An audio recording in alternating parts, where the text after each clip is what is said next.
Hey guys, welcome to the shop. So this is not a really good explanation, but kind of a brief explanation on, basic barrel honing.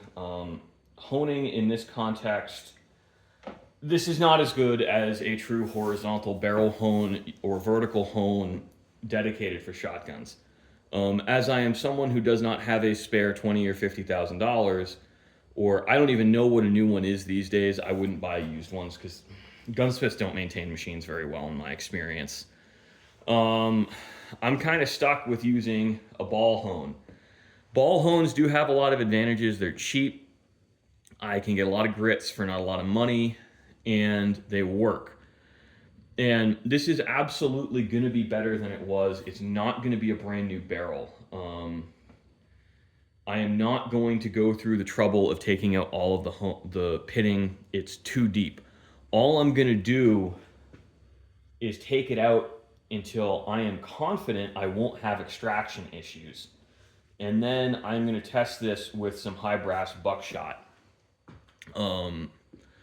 Because that generally runs a little bit higher pressure than most of the bird shot. So if it extracts okay with that, we should be good to go.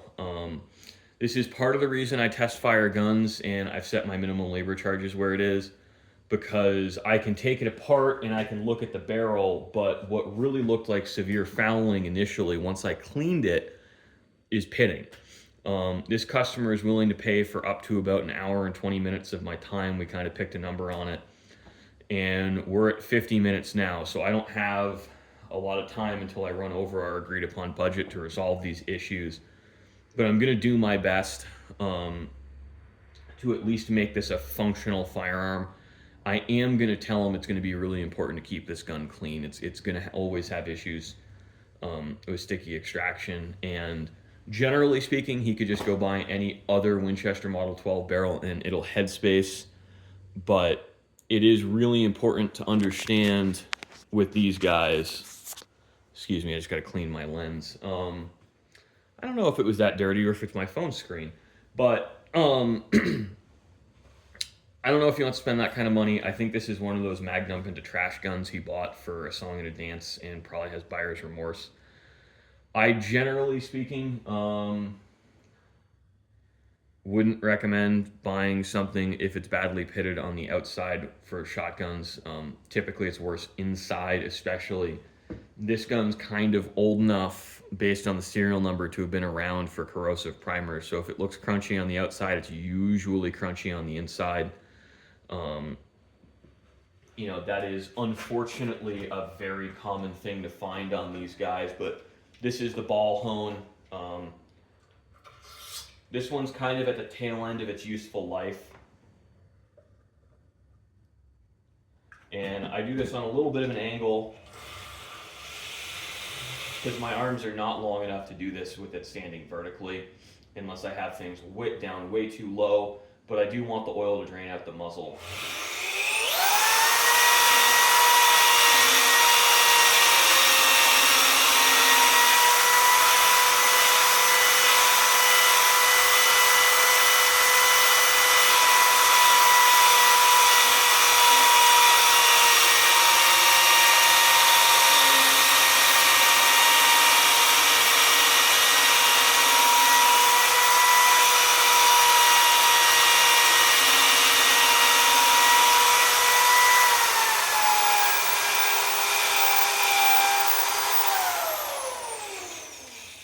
Now, this is kind of our third cycle. I'm going to clean it, run some clean patches through it, and see what we're dealing with. But this is one of those things where you try to save barrels for customers, but you also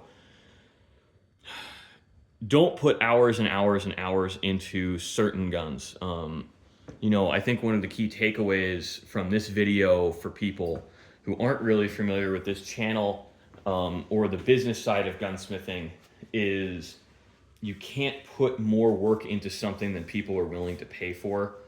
And you have to understand what people want, not just necessarily what they tell you. This customer was really clear. I don't want to spend more than, $150 or $200 on it. And I'm thinking let's keep you to 120, maybe a little under. My minimum labor charge really covers the first hour. You know, and I'm feeling a pretty good improvement now that it's clean. I'm gonna push that patch out, and as it falls out, you can see how nasty everything gets in there.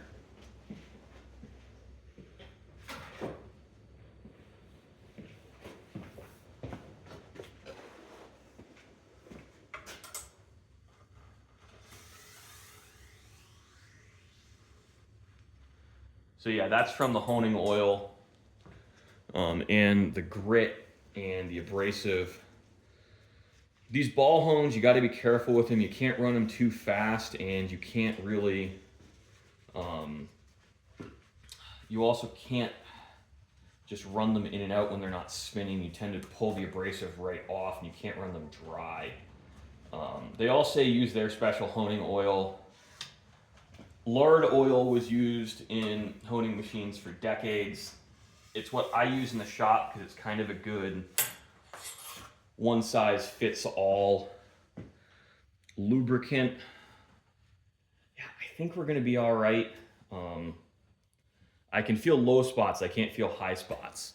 So I suspect this guy is going to function all right. We'll find out. I'll have that conversation with the customer and kind of just be like, no bullshit with him. Just tell him what's going on. Most people are receptive to that. I suspect this guy will because, again, it looked like fouling when it came in, and I just thought the gun was filthy. But I did tell him the gun was badly pitted exterior-wise, so I'm not sure what's going on and what I find in there. And it's also possible, so if you don't clean your, you don't do a good enough rinse on your gun afterwards, you can get pitting like this if you're kind of a hack bluing. And there's some active corrosion on the gun in a few places that are hard to rinse and hard to clean. So I think that may be a factor with this particular firearm. And again, I'll have that chat with a customer. I don't think we're gonna find too much craziness after this. And it's overall an interesting gun. I think his vision for this is kind of like a truck gun to go blast a bird, point blank type of deal. I think it's also been, the buttstock's been chopped, so I think he's got a replacement buttstock lined up. It's just all the mechanical issues I think were a little bit beyond him. So thanks for watching, guys, and I hope you enjoyed.